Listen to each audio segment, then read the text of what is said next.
கௌசல்யா திருச்சியில் இருந்து கோயம்புத்தூரில் உள்ள அவளுடைய தாய் வீட்டிற்கு காரில் கிளம்புகிறாள். அவள் மட்டும் தனியாக செல்கிறாள். அவளுடன் அவளுடைய கார் டிரைவர் கைலாஸ் இருக்கிறான். வழியில் கரூர் என்ற ஊரில் அவளுடைய ஒரு தோழி இருந்தாள். கௌசல்யா கைலாசிடம், கைலாஸ், முதலில் கரூரில் இறங்கி என் தோழியை பார்த்துவிட்டு போகலாம் என்கிறாள். கைலாஸ், சரி மேடம், நீங்கள் சொன்னது போலவே செய்கிறேன் என்கிறான். கரூரில் இருந்து புறப்படுவதற்கு இரவு ஆகிவிடுகிறது. அதனால் ஒரு ஹோட்டலில் தங்க முடிவு செய்கிறாள். கௌசல்யா கைலாசிடம், கைலாஸ், இரவு நேரத்தில் பயணம் செய்வது நல்லதல்ல. இன்று இரவு நாம் ஒரு ஹோட்டலில் தங்குவோம், நாளை காலை பயணத்தை தொடருவோம் என்கிறாள். கைலாஸ், சரி மேடம், உங்களுக்கு எது சரி என்று தோன்றுகிறதோ அதன்படி செய்யலாம் என்றான். கௌசல்யா ஒரு ஆடம்பரமான ஹோட்டலில் ஒரு அறையை முன்பதிவு செய்கிறாள். அங்கு சென்றவுடன் கைலாஸ் தன்னுடைய முதலாளியின் பையை எடுத்துக்கொண்டு அவளுடன் அறைக்குள் செல்கிறான். பையை வைத்துவிட்டு அவன் அங்கிருந்து செல்ல தயாராகிறான். அப்போது கௌசல்யா அவனை, கைலாஸ், எங்கே போகிறாய் என்று கேட்கிறாள். அவன், மேடம், நான் கீழே காரில் இருக்கிறேன், உங்களுக்கு ஏதாவது தேவைப்பட்டால் என்னை அழையுங்கள் என்கிறான். அவள், சரி இரு, உட்கார் என்று சொல்கிறாள். கைலாசும் அங்கேயே உட்கார்ந்து விடுகிறான். கௌசல்யா அவனிடம், இங்கேயே இந்த அறையிலேயே சாப்பிட்டு விட்டு போ என்கிறாள். கைலாஸ் சரி என்கிறான். கௌசல்யா முதலில் மதுவை ஆர்டர் செய்கிறாள். மது வந்ததும் 2 கிளாஸில் ஊற்றி ஒன்றை கைலாசிடம் கொடுக்கிறாள். அவன் அதை வாங்க தயங்குகிறான். ஆனால் கௌசல்யா வற்புறுத்தி சொன்னதால் கைலாசும் அவளை போலவே மது அருந்த தொடங்குகிறான். மெதுவாக பேச தொடங்குகிறார்கள். லேசாக போதை வந்ததும் கௌசல்யா சோகமாக, கைலாஸ், உன்னிடம் ஒரு விஷயம் கேட்கட்டுமா என்று கேட்கிறாள். கைலாஸ், சரி மேடம், கேளுங்கள் என்கிறான்.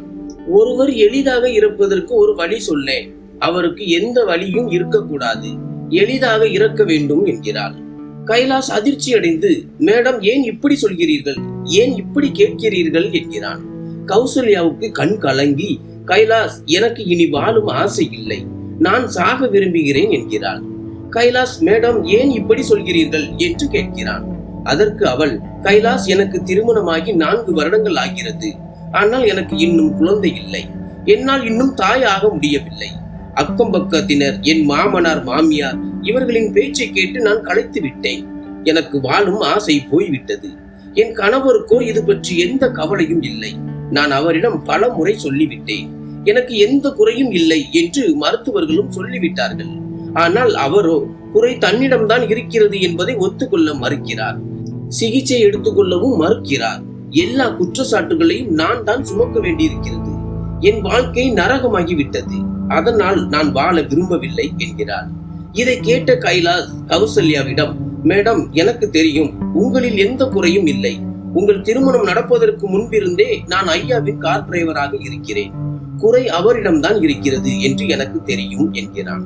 கைலாஸ் இப்படி சொன்னதும் கௌசல்யாவின் கண்கள் கலங்குகின்றன. அவள் தன் இருக்கையில் இருந்து எழுந்து கைலாசின் அருகில் சென்று அமர்ந்து அவன் கையை பிடித்துக் கொள்கிறான். கைலாஸ், மேடம் ஏன் இப்படி செய்கிறார் என்று புரியாமல் திகைக்கிறான்.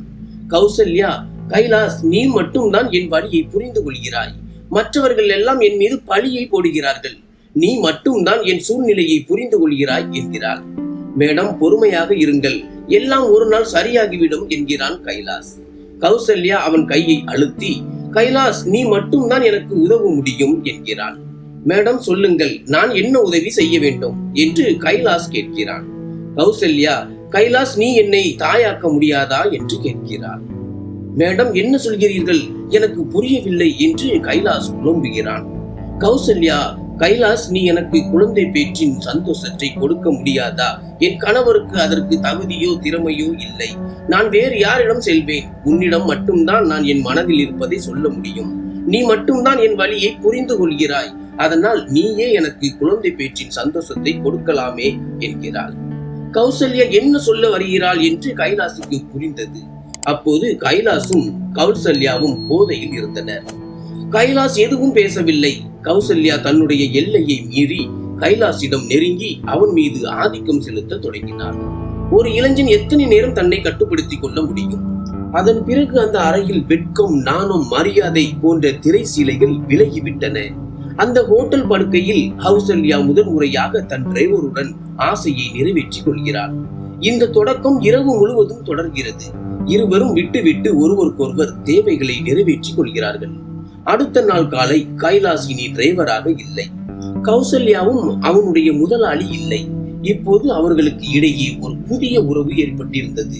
இருவரும் காலை குளித்துவிட்டு கோயம்புத்தூரில் இருந்து தங்கள் பயணத்தை தொடங்குகின்றனர். வழியில் கௌசல்யா கைலாசிடம், கைலாஸ், நேற்றிரவு நமக்கு எல்லாமும் நடந்துவிட்டது. ஆனால் ஒரே ஒரு முறை உறவு கொள்வதனால் மட்டும் நான் தாயாகிவிட மாட்டேன். எனக்கு குழந்தை பிறக்கும் வரை நாம் இருவரும் இதை தொடர வேண்டும் என்கிறாள். கைலாஸ், மேடம், அது சரிதான். ஆனால் திருச்சியில் இது எப்படி சாத்தியமாகும்? உங்கள் வீட்டில் மாமனார் இருப்பார், நான் ஐயாவுடன் இருப்பேன். இதை நாம் எப்படி செய்ய முடியும் என்று கேட்கிறான். கௌசல்யா, அதை குறித்து நீ கவலைப்படாதே, அதை நான் பார்த்துக் கொள்கிறேன் என்கிறாள். கௌசல்யாவை அவள் தாய் வீட்டிற்கு அழைத்து செல்கிறான். 2 நாட்கள் அங்கு தங்கிய பிறகு கைலாசுடன் அவள் திருச்சிக்கு திரும்பி செல்கிறாள். ஆனால் இங்கிருந்துதான் கதை ஆரம்பமாகிறது. கௌசல்யா வேறு எதையோ நினைத்து இந்த விளையாட்டை ஆரம்பித்தாள்.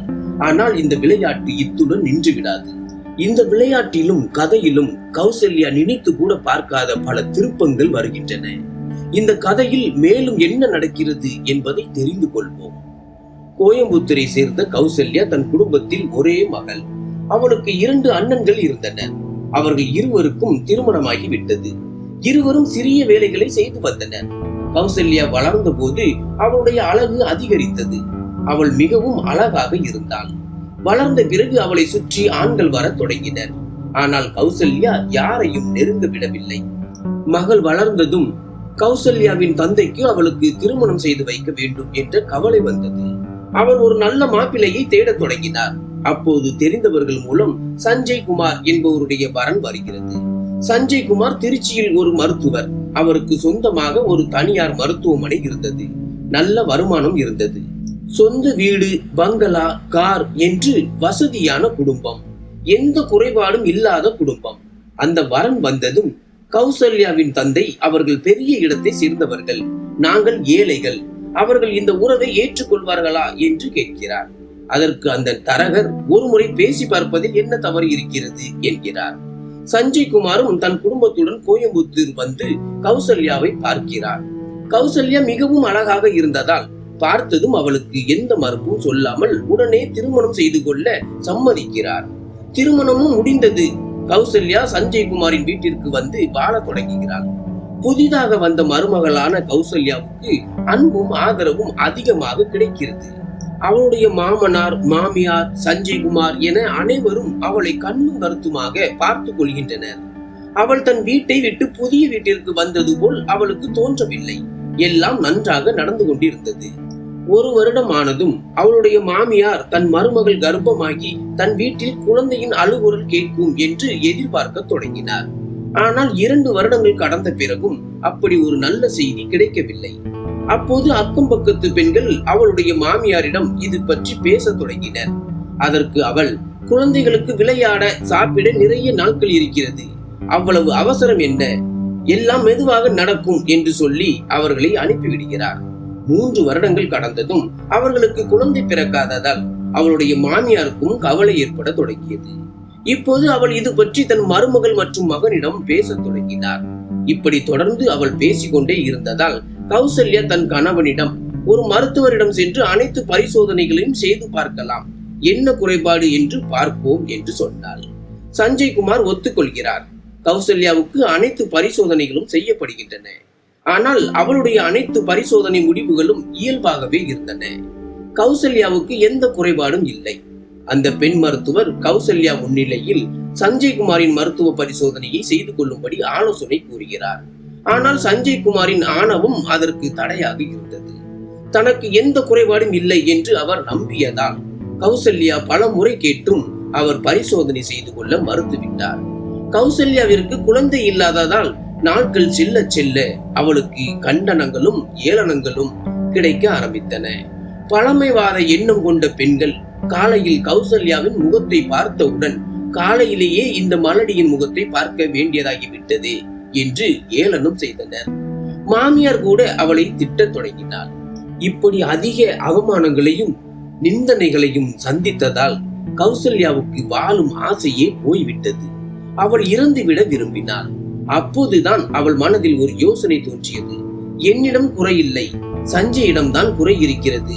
ஒருவேளை நான் தாய் ஆகிவிட்டால் என் அனைத்து பிரச்சனைகளுக்கும் ஒரு தீர்வு கிடைக்கும். அதனால் யாருக்கும் தெரியாமல் நான் தாயாவதற்கு ஏதேனும் ஒரு வழியை கண்டுபிடிக்க வேண்டும் என்று யோசித்தாள். வேறு ஒரு ஆணின் உதவியை நாட வேண்டும் என்று அவள் நினைத்த போது அவளுக்கு முதலில் கைலாசின் நினைவுதான் வந்தது. ஏனென்றால் கைலாஸ் அவர்களின் வீட்டில் வேலை செய்பவர். அவனுக்கு வீட்டில் நடக்கும் அனைத்து விஷயங்களும் தெரியும். கைலாஸ் தன்னை தவறான கண்ணோட்டத்துடன் பார்க்கிறான் என்பதையும் கௌசல்யா கவனித்திருந்தாள். கௌசல்யா அவனை பார்த்த போதெல்லாம் அவன் வெட்கப்பட்டு தலையை திருப்பிக் கொள்வான்.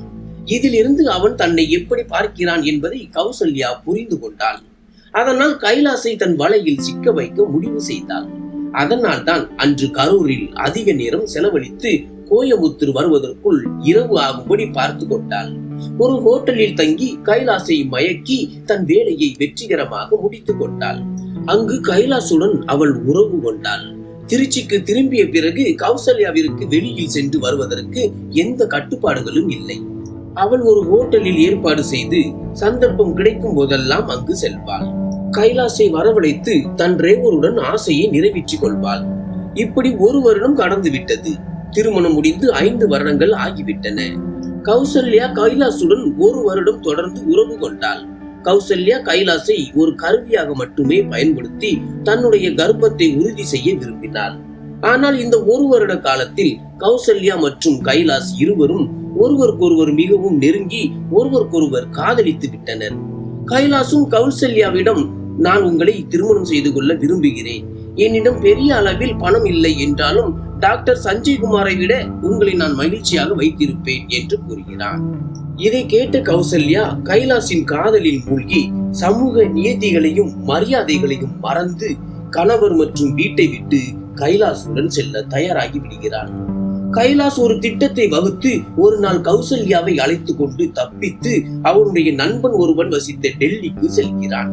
அங்கே அவனுடைய நண்பன் உதவியுடன் அதே பகுதியில் வாடகைக்கு ஒரு அறையை எடுத்து கௌசல்யாவுடன் வாழ தொடங்குகிறான். கைலாஸ் ஒரு டிரைவர் என்பதால் டெல்லியில் ஒரு நிறுவனத்தில் டிரைவர் வேலை தேடி அங்கு வேலை செய்ய தொடங்குகிறான். அவனுடைய நண்பனின் மனைவி சோபா மதியம் ஓய்வு நேரத்தில் கௌசல்யாவுடன் பேச வருவாள். அவர்கள் இருவரும் நல்ல நண்பர்களாகி விட்டனர். ஒரு நாள் அவர்கள் பேசிக் கொண்டிருக்கும் போது சோபா ஒரு உண்மையை கௌசல்யாவிடம் கூறுகிறாள். அதை கேட்டதும் கௌசல்யா நிலை குலைந்து போகிறாள். சோபா, நீ யாரை நம்பி இங்கு வந்திருக்கிறாய் என்று உனக்கு தெரியுமா? கைலாசுக்கு ஏற்கனவே திருமணமாகி 2 குழந்தைகள் இருக்கிறார்கள் என்று கூறுகிறாள். இதை கேட்ட கௌசல்யா தன் முடிவுகளை நினைத்து வருத்தப்படுகிறாள். கைலாஸ் தன்னை ஏமாற்றி விட்டான் என்று அவள் புரிந்து கொள்கிறாள். கைலாஸ் வீடு திரும்பியதும் கௌசல்யா அவனிடம் கேள்வி கேட்க தொடங்குகிறாள். கௌசல்யாவிற்கு உண்மை தெரிந்துவிட்டது என்று புரிந்து கொள்கிறான். அவன் அவளை சமாதானப்படுத்த முயல்கிறான். ஆனால் கௌசல்யா மிகுந்த கோபத்தில் இருந்தாள். கைலாஸ், நான் உன்னிடம் திருமணம் ஆனவன் என்ற உண்மையை மறைத்து விட்டேன். ஆனால் நான் உன்னிடம் நான் திருமணம் ஆகாதவன் என்று சொன்னதில்லை. நீ அதை தவறாக புரிந்து கொண்டாய். நடந்ததை மறந்துவிடு. நான் உன்னை நேசிக்கிறேன். நான் உன்னுடன் இருக்க விரும்புகிறேன். என் மனைவியை விவாகரத்து செய்து விடுகிறேன் என்று சொல்கிறான். அதற்கு கௌசல்யா, நான் இப்படி உன்னுடன் வாழ விரும்பவில்லை. இதன் பொருள் நான் உன்னுடைய காம கிளர்ச்சியாக இருக்கிறேன். நான் அப்படி இருக்க விரும்பவில்லை. நீ என்னை திருமணம் செய்து கொள்ள வேண்டும் என்று கூறுகிறாள். அதன் பிறகு இருவரும் டெல்லியில் ஒரு நீதிமன்ற திருமணம் செய்ய முடிவு செய்து அதையும் முடித்துக் கொள்கிறார்கள். கௌசல்யா நீதிமன்ற திருமணம் செய்து கொண்டாலும் அவளுடைய மனசாட்சி அதை ஏற்க மறுத்தது. ஏனென்றால் இந்த திருமணம் சட்டத்திற்கு புறம்பானது. ஒரு வழியாக சில ஏற்பாடுகளை செய்து அவர்கள் திருமணம் செய்து கொண்டாலும் கைலாசுக்கு ஏற்கனவே திருமணமாகி 2 குழந்தைகள் இருப்பதை அவள் அறிவாள். எனவே இந்த திருமணம் ஒரு திருமணம் அல்ல என்று அவளுக்கு தெரியும். ஆனால் அவளால் வேறு என்ன செய்ய முடியும்? அவளுடைய மாமனார் மாமியார் வீட்டு வாசல் அவளுக்காக எப்போதும் மூடப்பட்டு விட்டது. அவர்கள் அவளை தேட முயற்சி கூட செய்யவில்லை. அவளுடைய தாய் வீட்டிற்கும் விஷயம் தெரிந்து விட்டது. அவர்களும் அவளுடன் இருந்த உறவை முறித்து கொண்டனர். இப்போது கௌசல்யாவுக்கு வேறு வழி இல்லை. கௌசல்யா டெல்லியில் வாழ தொடங்கிய போது வீட்டில் இருப்பது சலித்து போனதால் அவள் ஏதாவது வேலை செய்ய நினைத்தாள். அவள் அழகு கலைஞராக பயிற்சி எடுத்துக்கொண்டு அதில் மிக திறமையாகி ஒரு பெரிய அழகு நிலையத்தின் வேலையை பெற்றாள். அவளும் வேலை செய்ய தொடங்கினாள். அவளுக்கும் வருமானம் வர தொடங்கியதும் அவளுடைய தன்னம்பிக்கை அதிகரித்தது. ஆனால் அவள் கைலாசுடன் வந்து எடுத்த முடிவு அவளை உள்ளுக்குள் உறுத்தி கொண்டிருந்தது. கைலாசுடன் தன் எதிர்காலம் பாதுகாப்பாக இல்லை என்று அவளுக்கு தோன்றியது. இந்த உறவு எவ்வளவு காலம் நீடிக்கும் என்று அவளுக்கு தெரியவில்லை. ஒரு காலத்தில் டாக்டர் மனைவியாக ஒரு பெரிய பங்களாவில் வசதியாக வாழ்ந்தவள் இப்போது கைலாசால் ஒரு சிறிய அறைக்கு கொண்டு வரப்பட்டு ஒரு சாதாரண டிரைவரின் மனைவியாக வாழ வேண்டிய நிலை ஏற்பட்டது. இப்படியெல்லாம் போய்கொண்டிருக்கும் போது கௌசல்யா வேலை செய்யும் அழகு நிலையத்துக்கு எப்போதும் ஒருவன் வருவது வழக்கம். அவன் பெயர் புவினேஷ். அவன் ஒரு வியாபாரி, திருமணமாகாதவன். அவன் கௌசல்யாவை பார்த்து அவளை பிடித்து போக அவளுடன் பேச தொடங்கினான். கௌசல்யாவும் அவனுடன் பேச இருவருக்கும் இடையே செல்போன் எண்கள் பரிமாறப்பட்டன. அதன் பிறகு இருவரும் செல்போனில் பேசிக்கொள்ளவும் சேட் செய்யவும் தொடங்கினர். மெல்ல மெல்ல இருவரும் நண்பர்களாகி கௌசல்யா புவினேஷை வெளியில் சந்திக்கவும் தொடங்கினார். வெளியில் சந்தித்துக் கொண்டிருந்த போது இருவரும் மிகவும் நெருங்கிவிட்டனர். ஒரு நாள் புவினேஷ் அவளை ஒரு ஹோட்டலுக்கு அழைத்து சென்றான். அங்கே இருவருக்கும் இடையே உறவு ஏற்பட்டது. கௌசல்யாவுக்கு திருமணமாகிவிட்டது என்று புவினேஷுக்கு தெரியும். ஆனால் அவள் ஒரு கணவனை விட்டு இன்னொருவனுடன் ஓடி வந்திருக்கிறாள் என்று அவனுக்கு தெரியாது. அவளை ஓடி வந்த டிரைவர் தான் அவளுடைய கணவன் என்று நினைத்து கொண்டான். புவினேஷ், நீ கைலாசை விட்டுவிடு, நான் உன்னை திருமணம் செய்து கொள்ள தயாராக இருக்கிறேன் என்றான். இப்போது கௌசல்யாவுக்கு புவினேஷை மிகவும் பிடித்து போனது. கைலாசுடன் தன் எதிர்காலம் ஆபத்தில் இருப்பதாக அவள் உணர்ந்தாள். புவினேஷ் கிடைத்ததும் அவளுக்கு சிறகுகள் முளைத்து விட்டன. அவள் கைலாசை விட்டுவிட முடிவு செய்தாள். கைலாஸ் சில நேரங்களில் வீட்டிற்கு வரும்போது கௌசல்யா வீட்டில் இருக்க மாட்டாள். வீட்டிற்கு எப்போதும் பூட்டு தொங்கிக் கொண்டிருக்கும். கௌசல்யா வந்ததும் கைலாஸ் அவளை கேள்வி கேட்டான். ஆனால் அவள் சரியான பதிலை சொன்னதில்லை. கைலாசுக்கும் கௌசல்யா வேறு ஒருவனுடன் உறவு வைத்திருக்கிறாள் என்று புரிந்தது. கௌசல்யா தன் கையை விட்டு போய் விடுவாள் என்று அவனுக்கு தோன்றியது. ஆனால் அவன் அதை ஏற்றுக்கொண்டாலும் அவளை விட்டுவிட மனம் இல்லாமல் இருந்தான். கௌசல்யாவை கைலாசால் கட்டுப்படுத்த முடியவில்லை. அவளுடைய உறவு யாரோடு இருக்கிறது என்று அவனுக்கு தெரியவில்லை. சில நாட்கள் கழித்து சோபா கைலாசின் வீட்டிற்கு வந்தபோது கதவில் பூட்டு தொங்கிக் கொண்டிருப்பதை கண்டாள். கைலாசையும் கௌசல்யாவையும் காணவில்லை. கௌசல்யாவின் செல்போனும் கைலாசின் செல்போனும் அணைத்து வைக்கப்பட்டிருந்தன. எங்கு போய்விட்டார்கள் என்று தெரியவில்லை என்று அவள் நினைத்தாள்.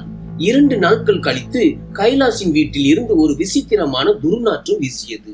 அந்த துர்நாற்றம் தாங்க முடியாததாக மாறியதும் பக்கத்து வீட்டார் கைலாசுக்கும் கௌசல்யாவுக்கும் தொடர்ந்து போன் செய்து பார்த்தனர்.